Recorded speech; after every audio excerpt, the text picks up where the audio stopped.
Hello, how's it going? In today's video, I'm covering Light in the Darkness, the Scryers, and the Blood Knights from Chronicle Volume 3. So let's get...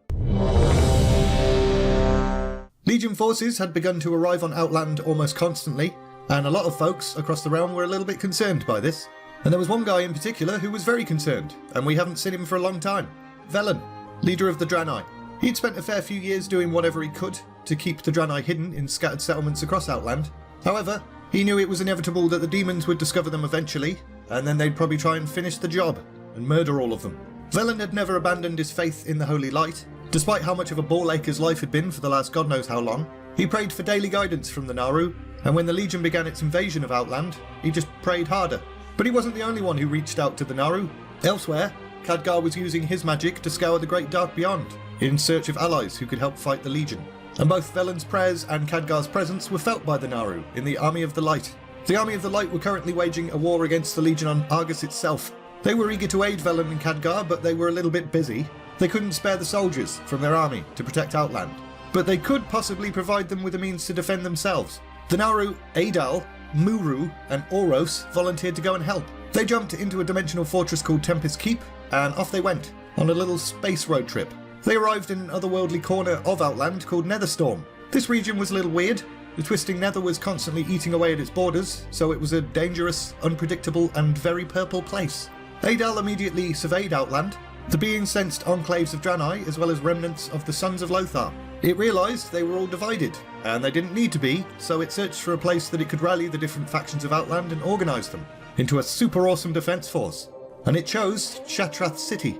This was mainly because it could sense holy rituals being performed there. An order of Draenei priests called the Uldor had moved into a temple in the stronghold's ruins, and obviously then just decided to do holy rituals for no reason.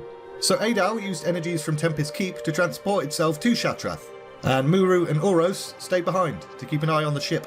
As soon as the Uldor saw Adal, they were over the moon.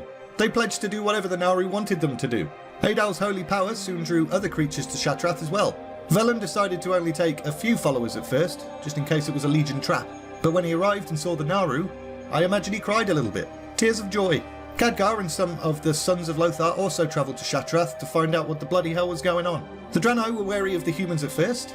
Look at their heads. So round. And their chins don't even have dicks on them. God, they're so ugly. But Adal soon told everybody to chill out. Just find common ground and unite. Because otherwise you're all going to bloody die. Only together do you stand a chance of surviving against the Legion. Pretty much everybody accepted this. Made sense. So under Adal's guidance, the Alliance forces and Draenei worked together to rebuild Shattrath and transform it into a beacon of hope that would shine across Outland. Meanwhile, another person had noticed the Naaru's arrival, Illidan, and he wasn't a big fan of it.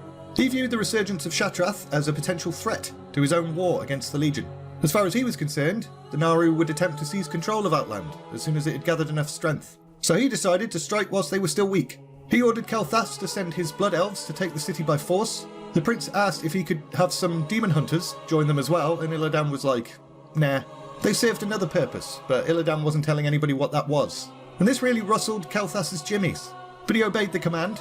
He charged a gifted magister called Voronthal with leading the attack, and so the Blood Elf army began their march. And this army was brimming with confidence. This was going to be easy. However, the attack never actually happened. On the way, Voronthal suddenly found himself having a vision, a glimpse into the future, whereas people had risen to their former glory and lived free of addiction and despair. And at the centre of this vision was a Naaru, radiating across all of Kael'thas. One of the other soldiers approached Voronthal and was like, mate, are you alright? You just kind of stopped mid-march and started dribbling. Voronthal explained what he'd seen and convinced the other Blood Elves that the Naaru were the key to saving their people. The optimism alone made it pretty easy for the Blood Elves to decide they'd follow Voronthal. Illidan and Kael'thas were such Debbie Downers. The elves were desperate for a new path to follow, even if it was based on some guy's fleeting vision. When they reached Shattrath, they put aside their weapons and pledged their loyalty to Adal. From now on, they'd be known as the Scryers. Voronthal sent word to Kael'thas, urging him to join the Naaru as well, but he didn't get a response, mainly because the prince was furious that his own army had abandoned him to worship a light bulb. Publicly, he condemned the act as treason, but privately he saw Voronthal's defection as further evidence of his own failure. But Kael'thas did ask Illidan to retaliate against the Naaru, and nothing was done. And it was at this point that Kael'thas reconsidered what kil'jaeden had said. He was right. Illidan doesn't care about us. He's a bloody jerk. There was a small part of the prince that knew he shouldn't trust the Legion, but the prospect of finding new ways to feed on fel magic dominated his thoughts. So he forged a pact with the Demon Lord. Alright, fine. I'll abandon Illidan. And kil'jaeden fulfilled his promise, granting the prince more knowledge on how to eat fel magic. Illidan was so focused on his demon hunters, he wasn't too bothered about Kael'thas and most of his followers quickly leaving the Black Temple. The prince had promised he'd return, but that was a lie. The prince headed to NETHERSTORM, where he established his own base. He'd been there before, in an attempt to harness the latent energies within the region, but that hadn't worked. The Twisting Nether's magics were chaotic and fickle. But that was before Tempest Keep's arrival. That ship had technology on it far beyond anything Kael'thas had ever seen. The prince believed he could use the ship's machines to capture the region's magic and feed on it. So he and a small army used their new command over fel energy to infiltrate the fortress and overrun its defences. Whilst Muru fell under the Blood Elves' control, Oros called on its magics to stop the elves from entering its wing of the fortress, a satellite known as the Exodar. Kael'thas was now pretty excited. He believed with a Naaru under their control he could finally free his people from their addiction. So he drew on Tempest Keep's ability to traverse the cosmos to form a gateway to Azeroth. He ordered his followers to go take Muru to Kael'thas so that his people could feed on the being. He also ordered them to teach his people how to siphon magic from other sources, like artifacts and creatures and stuff. Meanwhile, lor'themar was worried about Kael'thas and felt like it was time for the prince to come home. The only way he could think of to get the prince back was to tell him the truth about Anvina Teague. They hadn't previously told him because they thought he might do something drastic without thinking of the consequences. But it was time for him to learn the truth. However, lor'themar's messengers would never reach Kael'thas. kil'jaeden made sure of it. The last thing the Demon Lord wanted was for the prince to have hope. He needed him to be desperate and uncertain about the future. The people of Kael'thas had mixed feelings about Muru's arrival. lor'themar and many others weren't big fans of the idea of leeching energy from a being of holy light, but others didn't give a crap. They spent months experimenting on the Naaru, eventually learning how to force out its holy energies and wield the light themselves.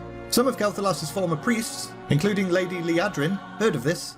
When the Scourge attacked the kingdom during the Third War, she'd felt like the light had forsaken her.